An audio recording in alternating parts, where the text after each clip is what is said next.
ਸਤਿ ਸ਼੍ਰੀ ਅਕਾਲ ਜੀ। ਅੱਜ ਫਿਰ ਤੋਂ ਤੁਹਾਡੇ ਲਈ ਇੱਕ ਕਹਾਣੀ ਲੈ ਕੇ ਹਾਜ਼ਰ ਹੋਏ ਹਾਂ। ਕਹਾਣੀ ਦਾ ਨਾਂ ਹੈ ਇੱਕ ਵਾਰੀ ਫਿਰ, ਜੋ ਕਿ ਦਲਬੀਰ ਚੇਤਨ ਜੀ ਦੀ ਲਿਖੀ ਹੋਈ ਹੈ। ਪਾਸ਼ ਅੱਜ ਡਾਢੀ ਉਦਾਸ ਸੀ। ਛਾਂਗੇ ਹੋਏ ਰੁੱਖ ਵਾਂਗਰਾਂ ਉਦਾਸ, ਸਿਆਲ ਦੀ ਧੁੱਪ ਵਾਂਗਰਾਂ ਉਦਾਸ, ਤੇ ਕਿਸੇ ਹੱਥੀਂ ਤੋਰੇ ਪਿਆਰੇ ਦੀ ਮੁੜ ਮੁੜ ਆਉਂਦੀ ਯਾਦ ਵਾਂਗਰਾਂ ਉਦਾਸ। ਅੱਧ ਖੁੱਲ੍ਹੇ ਬੂਹੇ ਨੂੰ ਠਰੀਵਾ ਦਾ ਬੁੱਲਾ ਧੱਕਾ ਦੇ ਕੇ ਅੰਦਰ ਲੰਘ ਆਇਆ। ਕੰਧ ਨਾਲ ਢੋਹ ਲਾ ਕੇ ਖਲੋਤੀ ਪਾਸ਼ ਕੰਬਣੀ ਖਾ ਕੇ ਰਹਿ ਗਈ। ਬੇਸੁਰਤੀ ਜਿਹੀ ਦੀ ਹਾਲਤ ਵਿੱਚ ਉਹਨੇ ਬੂਹਾ ਢੋਹ ਦਿੱਤਾ। ਆਪਣੇ ਠਰੇ ਹੱਥਾਂ ਨੂੰ ਮੱਗ ਦੇ ਹੀਟਰ ਉੱਤੇ ਸੇਕਦਿਆਂ ਵੀ ਉਹ ਕੰਬੀ ਜਾ ਰਹੀ ਸੀ। ਉਸਨੇ ਇੱਕ ਲੰਮਾ ਹੌਕਾ ਲਿਆ, ਆਪਣੀ ਜ਼ਿੰਦਗੀ ਦੇ ਦੁੱਖਾਂ ਵਰਗਾ ਲੰਮਾ। ਉਹਨੇ ਜ਼ਿੰਦਗੀ ਵਿੱਚ ਸਭ ਕੁਝ ਚੁੱਪ-ਚਾਪ ਸਹਿ ਲਿਆ ਸੀ, ਕਦੇ ਵੀ ਕੋਈ ਸ਼ਿਕਾਇਤ ਨਹੀਂ ਸੀ ਕੀਤੀ। ਸ਼ਿਕਾਇਤ ਕਰਦੀ ਵੀ ਕਿਹਨੂੰ?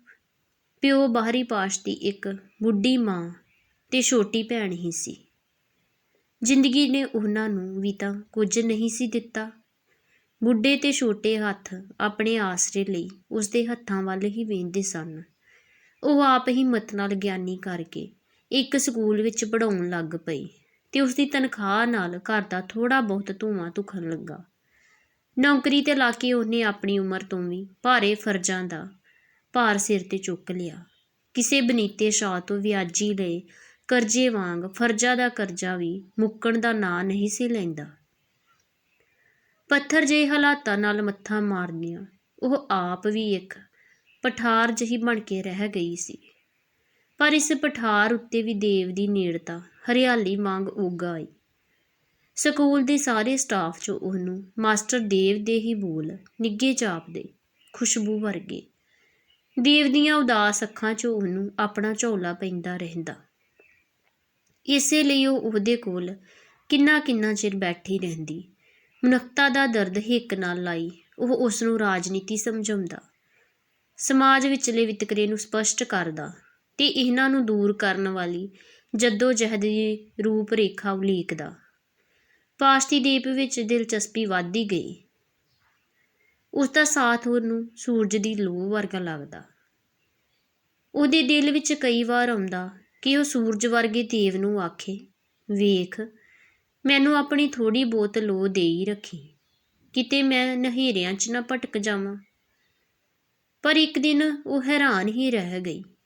ਉਹਦਾ ਸੂਰਜ ਹੀ ਉਹਨੂੰ ਕਹਿ ਰਿਹਾ ਸੀ, ਪਾਸ਼ੀ, ਤੇਰੇ ਨਾਲ ਇੱਕ ਗੱਲ ਕਰਨੀ ਹੈ। ਤੇ ਉਹ ਗੱਲ ਕਰਦਾ ਕਰਦਾ ਝਿਜਕ ਜਿਹਾ ਗਿਆ ਸੀ। ਫਿਰ ਉਹ ਪਾਸ਼ ਦੀਆਂ ਅੱਖਾਂ ਵੱਲ ਵੇਖ ਬੋਲਿਆ ਸੀ, ਯਕੀਨ ਜਾਣੀ ਮੈਂ ਕਦੇ ਵੀ ਆਪਣੇ ਵਿਆਹ ਬਾਰੇ ਨਹੀਂ ਸੀ ਸੋਚਿਆ। ਸੋਚਦਾ ਸੀ ਜਿਹੜਾ ਰਾਹ ਮੈਂ ਚੁਣਿਆ ਉਸ ਵਿੱਚ ਇਸ ਲਈ ਕੋਈ ਥਾਂ ਨਹੀਂ। ਪਰ ਹੁਣ ਮੈਨੂੰ ਜਾਪਦਾ ਕਿ ਜੇ ਤੇਰਾ ਸਾਥ ਮਿਲ ਜਾਏ ਤਾਂ ਮੈਂ ਦੂਣੀ ਹਿੰਮਤ ਨਾਲ ਆਜ਼ਾਦੀ ਲਈ ਲੜ ਸਕਦਾ। ਹਾਸਿਆਂ ਦੇ ਸਰੋਵਰ ਵਿੱਚ ਤਰਦੀ ਪਾਸ਼ ਉਦਾਸੀ ਦਾ ਗੋਤਾ ਖਾ ਗਈ। ਉਹ ਕਿੰਨਾ ਚਿਰ ਇੱਕ ਟੱਕ ਦੇਵ ਵੱਲ ਵੇਖਦੀ ਰਹੀ ਤੇ ਫਿਰ ਡਾਢੀ ਔਖ ਜਿਹੀ ਨਾਲ ਉਹਨੇ ਨਾਂਹ ਵਿੱਚ ਸਿਰ ਹਿਲਾ ਦਿੱਤਾ।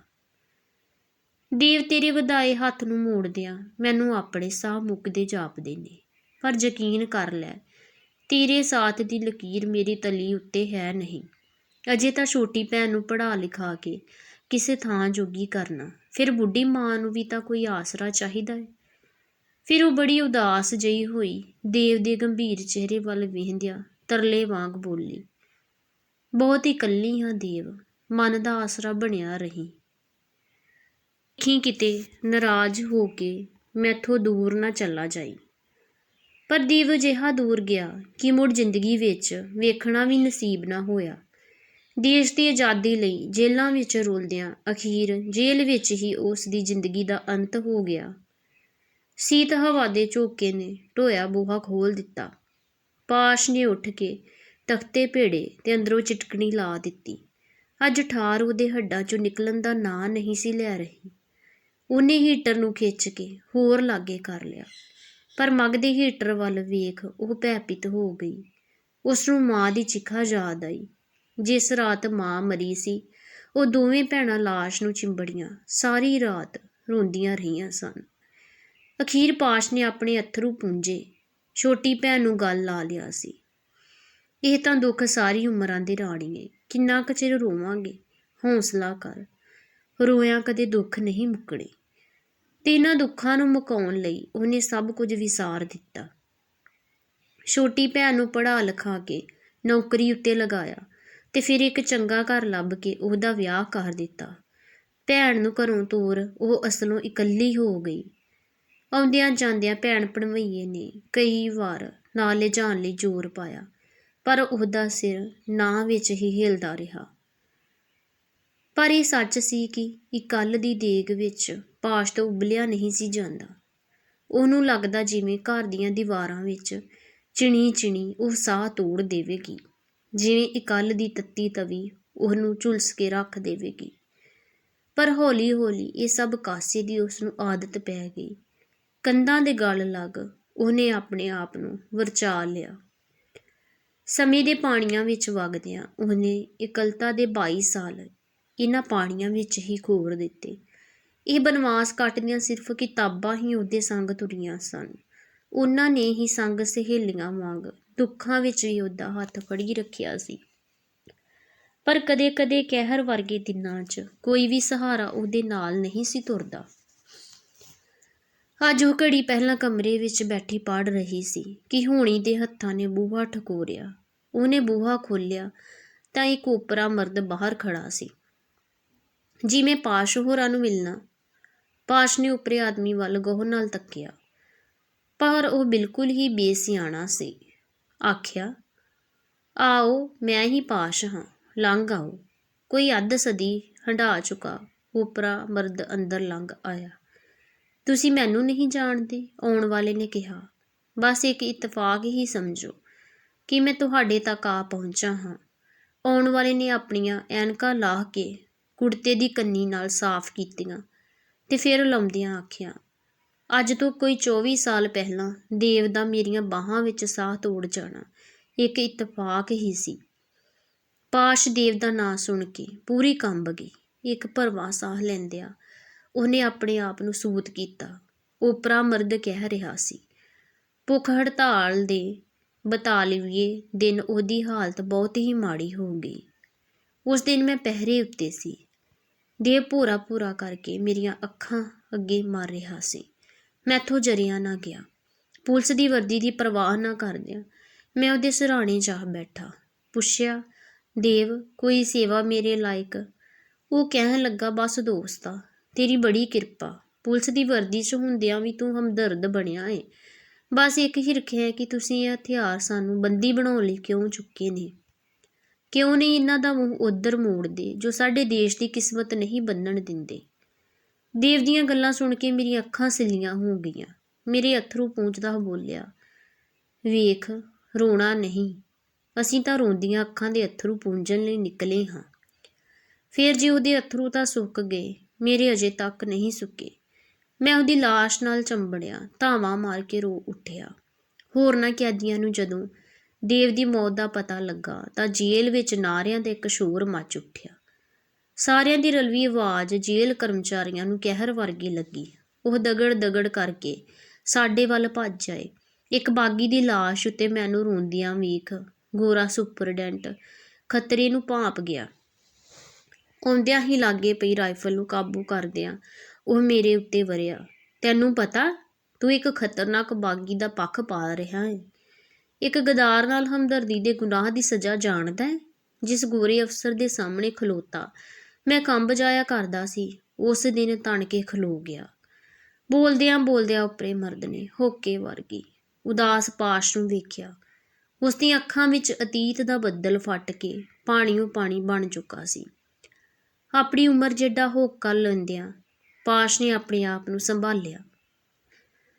ਉਹ ਨਹੀਂ ਸੀ ਚਾਹੁੰਦੀ ਕਿ ਉਹ ਘਰ ਆਏ ਅਣਜਾਣ ਮਹਿਮਾਨ ਅੱਗੇ ਉਹਦੀਆਂ ਅੱਖਾਂ ਵਰ ਪੈਣ। ਉਹ ਚੁੱਪਚਾਪ ਉੱਠੀ ਤੇ ਮਹਿਮਾਨ ਤੋਂ ਉਹਲੇ ਹੋ ਕੇ ਅੱਖਾਂ ਪੂੰਝ ਆਈ। ਪਰ ਰਸੋਈ 'ਚ ਚਾਹ ਬਣਾਉਂਦੀ ਪਾਸ਼ ਦੇ ਸਾਹ ਮੱਗ ਦੇ ਸਟੋਵ ਨਾਲੋਂ ਵੀ ਜ਼ਿਆਦਾ ਤੱਤੇ ਸਨ। ਅੱਜ ਵਾਲਾ ਕਹਿਰ ਉਹਦੇ ਕੋਲੋਂ ਝੱਲ ਨਹੀਂ ਸੀ ਹੋਇਆ। ਸ਼ਾਂਤ ਮਨ ਦੇ ਪਾਣੀਆਂ ਵਿੱਚ ਅੱਜ ਦਾ ਹਾਦਸਾ ਇੱਕ ਭਾਰਾ ਪੱਥਰ ਬਣ ਕੇ ਡਿੱਗਾ। ਜਿਸ ਨੇ ਹੇਠਲੀ ਤਹਿ ਵਿੱਚ ਗਰਕ ਹੋ ਚੁੱਕੀਆਂ ਕਿੰਨੀਆਂ ਹੀ ਯਾਦਾਂ ਨੂੰ ਫਿਰ ਹੰਗਾਲ ਕੇ ਉੱਤੇ ਲੈ ਆਂਦਾ। ਆਪਣੇ ਮਨ ਦੇ ਪਾਣੀਆਂ ਵਿੱਚ ਉਹਨੂੰ ਹਰ ਹਰਫ ਤਰਦੇ ਸਾਫ਼ ਵਿਖਾਈ ਦਿੱਤੇ, ਜਿਹੜੇ ਦੇਵ ਦੀ ਆਖਰੀ ਚਿੱਠੀ ਵਿੱਚ ਉਹਦੇ ਲਈ ਬੇਚੈਨੀਆਂ ਦਾ ਵਣਜ ਵਿਹਾਜ ਲਿਆਏ ਸਨ। ਆਪਣੀ ਪਹਿਲੀ ਉਮਰੇ ਮੈਂ ਸਿਰਫ ਆਜ਼ਾਦੀ ਨੂੰ ਹੀ ਪਿਆਰ ਕੀਤਾ ਸੀ। ਇਸ ਦੀ ਪ੍ਰਾਪਤੀ ਲਈ ਜਦੋਂ ਮੈਂ ਆਪਣੇ ਆਪ ਨੂੰ ਤਗੜਾ ਕਰ ਰਿਹਾ ਸੀ, ਤੂੰ ਵੀ ਆਜ਼ਾਦੀ ਜਿੰਨੀ ਹੀ ਪਿਆਰੀ ਲੱਗਣ ਲੱਗ ਪਈ। ਤੇ ਅੱਜ ਮੌਤ ਤੋਂ ਥੋੜ੍ਹੇ ਕਦਮਾਂ ਦੀ ਵਿੱਥ ਖੜਾ ਸੋਚਦਾ ਹਾਂ, ਮੇਰੀ ਵਾਰ ਕੁਦਰਤ ਇੰਨੀ ਕੰਜੂਸ ਕਿਉਂ ਹੋ ਗਈ। ਘੱਟੋ ਘੱਟ ਇੱਕ ਚੀਜ਼ ਤਾਂ ਦੇ ਛੱਡਦੀ। ਚਾਹ ਉਬਲ ਕੇ ਸਟੋਵ ਉੱਤੇ ਪਈ ਤਾਂ ਪਾਸ਼ ਦੀ ਸੁਰਤ ਮੁੜੀ। ਚਾਹ ਨੂੰ ਗਲਾਸਾਂ ਵਿੱਚ ਪਾ ਉਹ ਅਜਨਬੀ ਕੋਲ ਆ ਬੈਠੀ। ਗਲਾਸ ਫੜਾਉਂਦਿਆਂ ਪੁੱਛਿਆ, ਫਿਰ ਤੁਹਾਡੇ ਨਾਲ ਕੀ ਵਾਪਰਿਆ? ਬਸ ਜੀ, ਵਾਪਰਨਾ ਕੀ ਸੀ, ਅਜਨਬੀ ਨੇ ਚਾਹ ਦਾ ਘੁੱਟ ਭਰਦਿਆਂ ਕਿਹਾ। ਮੈਨੂੰ ਵੀ 7 ਸਾਲ ਦੀ ਕੈਦ ਠੁੱਕ ਗਈ। ਅਜੇ ਕੈਦ ਪੂਰੀ ਵੀ ਨਹੀਂ ਸੀ ਹੋਈ ਕਿ ਦੇਸ਼ ਆਜ਼ਾਦ ਹੋਣ ਨਾਲ ਅਸੀਂ ਵੀ ਆਜ਼ਾਦ ਹੋ ਗਏ। ਅਜਨਬੀ ਨੇ 2 ਘੁੱਟਾਂ ਹੋਰ ਭਰਦਿਆਂ ਕਿਹਾ।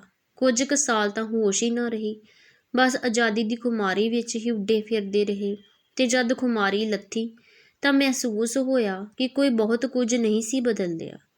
ਜਦੋਂ ਅਸੀਂ ਫੇਰ ਆਵਾਜ਼ ਬੁਲੰਦ ਕੀਤੀ ਤਾਂ ਉਹੀ ਪੁਲਿਸ, ਉਹੀ ਤਸੀਹੇ, ਉਹੀ ਅਦਾਲਤਾਂ ਤੇ ਜੇਲ੍ਹਾਂ। ਕੁਝ ਚਿਰ ਤੋਂ ਮੈਂ ਦੇਵ ਦੀ ਜੀਵਨੀ ਲਿਖਣ ਬਾਰੇ ਸੋਚ ਰਿਹਾ ਹਾਂ।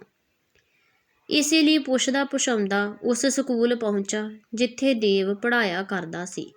ਸਕੂਲ ਦੇ ਇੱਕ ਪੁਰਾਣੇ ਟੀਚਰ ਨੇ ਤੁਹਾਡਾ ਨਾਂ ਲੈਂਦਿਆਂ ਦੱਸਿਆ ਕਿ ਦੇਵ ਦੀ ਨਿੱਜੀ ਜ਼ਿੰਦਗੀ ਬਾਰੇ ਤੁਸੀਂ ਹੀ ਵੱਧ ਤੋਂ ਵੱਧ ਦੱਸ ਸਕਦੇ ਹੋ।